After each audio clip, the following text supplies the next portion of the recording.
बाग में काम करते हुए लोगों में हड़बड़ाहट सी मच गई। 3-4 आदमियों ने खुद्दाम को पुकारा। जहरा उठी और वहीं से पौधों में गायब हो गई। खुद्दाम ने उठकर देखा, कुछ दूर पर ईरानी कमानदार शिमर अपने घोड़े पर सवार आ रहा था। उसने दूर ही से कहा था कि खुद्दाम को उसके पास भेजा जाए। खुद्दाम आहिस्ता आहिस्ता चलता शिमर की तरफ गया। शिमर ने घोड़ा रोककर दूर से कहा, तेज चलो। खुद्दाम ने अपनी चाल न बदली। शिमर ने एक बार फिर गरज कर उसे तेज चलने को कहा। खुद्दाम अपनी ही रफ्तार से चलता रहा। शिमर घोड़े से कूद कर उतरा और कूल्हों पर हाथ रख कर खड़ा हो गया। बाग में काम करने वाले मुसलमान दम बखुद देखते रहे। उन्हें मालूम था कि शिमर खुद्दाम की हड्डी बस्ती एक कर देगा, लेकिन खुद्दाम जब उसके सामने जा रुका तो शिमर ने हाथ भी न उठाया। शिमर ने खुद्दाम से हिकारत आमेज लहजे में कहा, देख कमीने इंसान, मैं तुम्हारे बाप और तुम्हारी जवानी पर रहम करता हूँ। आज के बाद मैं तुम्हें इस लड़की के साथ न देखूं। खुद्दाम ने पूछा, अगर तुमने मुझे उस लड़की के साथ देख लिया तो फिर क्या होगा? शिमर ने कहा, फिर मैं तुम्हारे मुंह पर 1-2 थप्पड़ नहीं मारूंगा, तुम्हें दरख्त के साथ उल्टा लटका दूंगा। जाओ, मेरी नजरों से दूर हो जाओ। शिमर घोड़े पर सवार हुआ और चला गया। खुद्दाम वहीं खड़ा उसे देखता रहा। उसे किसी ने बुलाया और कहा, खुद्दाम इधर आ जाओ। फिर उसे 3-4 आदमियों की आवाजें सुनाई दी, आ जाओ खुद्दाम आ जाओ। वो पीछे मुड़ा और लोगों के पास जा रुका। सब उससे पूछने लगे कि शिमर ने क्या कहा था। खुद्दाम ने उन्हें बताया। सब जानते थे कि खुद्दाम का जुर्म क्या है। अगर ये मुसलमान आजाद होते, उनकी अपनी हुकूमत होती और ये माशरा उनका अपना होता, तो वो खुद्दाम को बुरा भला कहते कि वो किसी की नौजवान बेटी को अपने पास बिठाए हुआ था। लेकिन वहाँ सूरत मुख्तलिफ थी। उन्हें ये भी मालूम था कि खुद्दाम बुरे चाल चलन का नौजवान नहीं। इस मजलूमियत में भी मुसलमान मुत्तहिद थे। लेकिन बाग में काम करने वालों में से एक ने कहा कि ये आतिश परस्त इधर क्या लेने आया था। एक ने कहा, उसे इधर लाया गया था और लाने वाला हम में से कोई एक ही था। एक बूढ़े ने कहा, मालूम करो वो कौन हो सकता है। जहाँ सवाल एक लड़के और लड़की का नहीं, ये जालिम और मजलूम का मामला है। ये हमारी आजादी और खुददारी का मामला है। आज अगर उस शख्स ने इस जरा सी बात पर मुखबरी की है तो कल वो बहुत बड़ी गद्दारी कर सकता है। सब पर खामोशी तारी हो गई। एक अधेड़ उम्र औरत ने जो उन आदमियों के पीछे खड़ी थी बोल पड़ी, मैं बताती हूँ वो कौन है। वो उन आदमियों में बैठे हुए एक आदमी की तरफ देखने लगी। औरत ने हाथ लंबा करके उंगली से उसकी तरफ इशारा किया और पूछा, अबू नसर, तुम वहाँ उस टेकरी के पीछे खड़े क्या कर रहे थे? अबू नसर के होंठ हिले, लेकिन वो कुछ कह न सका। इसी से सब समझ गए कि ये शख्स आतिश परस्तों का मुखबर है। उसने आखिर उस इल्जाम को तस्लीम न किया। उस औरत ने कहा, मैं तुम्हें देख रही थी, तुम टेकरी के पीछे गायब हो गए और वहाँ से शिमर निकला। एक बूढ़े ने कहा, देखो अबू नसर, हमें कोई डर नहीं कि अब तुम शिमर को ये भी जाकर बता दो कि हमने तुम्हें मुखबर और गद्दार कहा। ये सोच लो कि आतिश परस्त तुम्हें गले नहीं लगाएंगे। वो कहते होंगे कि तुम उनके गुलाम हो और अपनी कौम के खिलाफ मुखबरी और गद्दारी तुम्हारा फर्ज है। अबू नसर ने सर झुका लिया। उस पर तानों और गालियों के तीर बरसने लगे।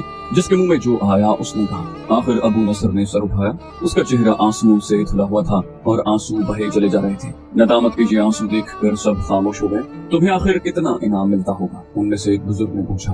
अबू नसर ने सुस्की लेने के अंदाज में कहा, कुछ भी नहीं, मैंने ये पहली मुखबरी की है। अगर तुम लोग मुझे मौत की सजा देना चाहो तो मुझे कबूल है। एक ने कहा, हम पूछते हैं क्यों? आखिर तुमने ये हरकत क्यों की? अबू नसर ने जवाब दिया, मेरी मजबूरी। परसों की बात है, इस कमानदार ने मुझे रास्ते में रोककर कहा था कि मैं जहरा के घर पर नजर रखूं। उसका मतलब ये था कि मैं ये नजर रखूं कि जहरा घर से भाग न जाए और उसे किसी जवान आदमी के साथ अलग थलग खड़ा देखूं तो उसे इत्तला दूं। मैंने उसे कहा कि मैं उस लड़की पर नजर रखूंगा, लेकिन मेरी 2 बेटियों पर कौन नजर रखेगा? मैंने कहा कि शाही फौज के कमांडर और सिपाही हमारी बेटियों को बुरी नजर से देखते हैं। शिमर मेरी बात समझ गया। उसने कहा कि तुम्हारी बेटियों को कोई शाही फौजी आंख उठाकर भी नहीं देखेगा। उसने मेरे साथ पक्का वादा किया कि वो मेरी बेटियों की इज्जत की हिफाजत का पक्का इंतजाम करेगा। ये मेरे लिए बहुत बड़ा इनाम था। बूढ़े ने कहा, खुदा की कसम, तुम इस काबिल नहीं हो कि तुम्हें मुसलमान कहा जाए। तुमने अपनी बेटियों की इज्जत बचाने के लिए अपने भाई की बेटी की इज्जत का ख्याल न किया। एक और बोला, तुझ पर खुदा की लानत हो अबू नसर। तू जानता है कि इन आतिश परस्तों के वादे कितने झूठे होते हैं। इनमें तुम्हें कोई एक भी नहीं मिलेगा जो किसी मुसलमान से वफा करे। एक और ने कहा, अपनी बेटियों की इज्जत की हिफाजत के लिए हम खुद मौजूद हैं। तुम्हारी बेटियां हमारी बेटियां हैं। जहरा के बाप सऊद ने कहा, मैं इसे माफ करता हूँ। खुदा बोला, और मैं भी इसे माफ करता हूँ। खुदा की कसम, मैं शिमर से इंतकाम लूंगा। बुजुर्ग अरब ने कहा, जोश में मत आ लड़के, कुछ करना है तो करके दिखा, और ये भी याद रख कि जोश में आके मत बोल, दिमाग को ठंडा करके सोच। दूसरी सुबह जब ये मुसलमान खेतों और बागों में काम करने के लिए गए तो उनमें खुद्दाम नहीं था। हर किसी ने खुद्दाम के बाप से पूछा कि वो कहाँ है। बाप परेशान था। उसे सुबह पता चला कि खुद्दाम गायब है। खुद्दाम के बाप ने रोते हुए कहा, जरदुश्त की ये पुजारी मेरे बेटे को खा गए हैं। उसे उन्होंने किसी तरह धोखे से बाहर बुलाया होगा और कत्ल करके लाश दरिया में बहा दी होगी। सबका यही ख्याल था। सिर्फ जहरा थी जिसे उम्मीद थी कि खुद्दाम खुद कहीं चला गया होगा। उसने जहरा को बताया था कि वो कुछ दिनों के लिए कहीं गायब हो जाएगा। जहरा ने ये बात किसी को न बताई, बल्कि उसने भी यही कहा कि खुद्दाम को ईरानियों ने गायब कर दिया। जहरा ने अपनी सहेलियों से कहा कि वो 2-3 रोज ही खुद्दाम का इंतजार करेगी। वो न आया तो दरिया में डूब मरेगी। 3-4 रोज के बाद रात को शिमर फौज की एक चौकी में बैठा 2 नौउम्र लड़कों का रक्स देख रहा था। ईरान के शाही दरबारों में ऐसे लड़कों का रक्स मकबूल था जिनके जिस्म लड़कियों की तरह दिलकश, गुदास और लचकदार होते। उन्हें ऐसा लिबास पहनाया जाता जिसमें वो नीम उरियां लगते। शिमर शाही खानदान का फर्द था। उस रात ये 2 लड़के उसने अपने सिपाहियों के लिए बुलाए थे। शराब का दौर चल रहा था। सिपाही चीख चीख कर दाद दे रहे थे। शराब में बदमस्त होकर 2-3 सिपाहियों ने भी लड़कों के साथ ही नाचना शुरू कर दिया। शिमर के हुक्म पर उन सिपाहियों को दूसरे सिपाही उठाकर चौकी से बाहर फेंका। ये चौकी छोटा सा एक कला था, लेकिन उसके दरवाजे रात को भी खुले रहते। ईरानियों को किसी दुश्मन के हमले का खतरा नहीं था। वो अपने आप को नाकाबिले तस्वीर समझते थे। रक्स जब अपने उरूज को पहुंचा और शराब का नशा शिमर और उसके सिपाहियों के दिमाग को माउफ करने लगा, तो सनसनाता हुआ एक तीर आया जो शिमर की गर्दन में एक तरफ से लगा और उसकी नोक दूसरी तरफ से निकल गई। शिमर दोनों हाथ अपनी गर्दन पर रख कर उठा। सिपाहियों में हड़बड़ाहट मच गई। वो सब शिमर के गिर्द इकट्ठे हो गए। 3-4 और तीर आए। 3-4 चीखें सुनाई दी। फिर उन ईरानियों पर जैसे कयामत टूट पड़ी। उन्हें संभलने का मौका ही न मिला और वो कटने लगे।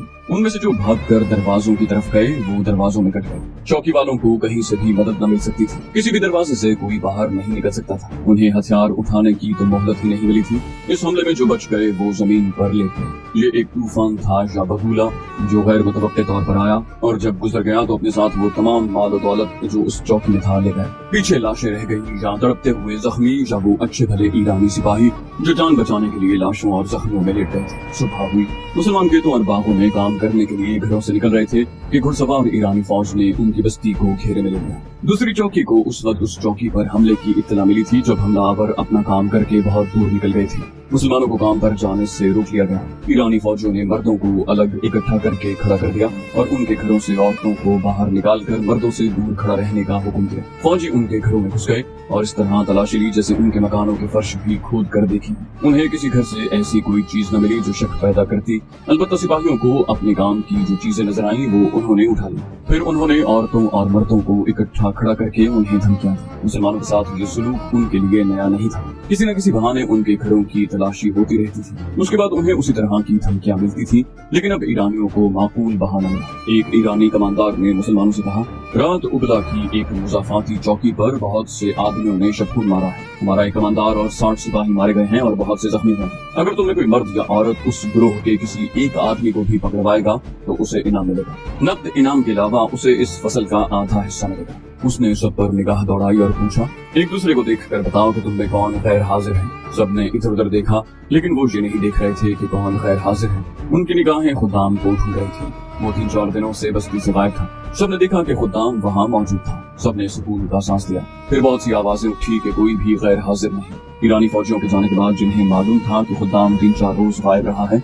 वो बारी बारी उससे पूछने लगे कि वो कहाँ चला गया था। खुदाम ने हर किसी को यही जवाब दिया कि मैं शिमर के डर से भाग गया था। उसके बाद ने सबको बताया था कि खुदाम गुज़िश्ता रात के पिछले पहर आया था। उस रोज बाग में काम करते हुए जहरा और खुदाम काम से खिसक गए और उस जगह जा बैठे जहाँ उन्हें कोई देख नहीं सकता। अमीरुल मोमिनीन ने कहा, तुझ पर रहमत ही रहमत हो मुसलमान। लारेब, तेरी बातें मेरे दिल में उतर रही हैं। मेरा अगला कदम वही पड़ेगा जहाँ तू कहता है। क्या जो बेहतर नहीं होगा कि मैं सालारों की मजलिस से बात करूं?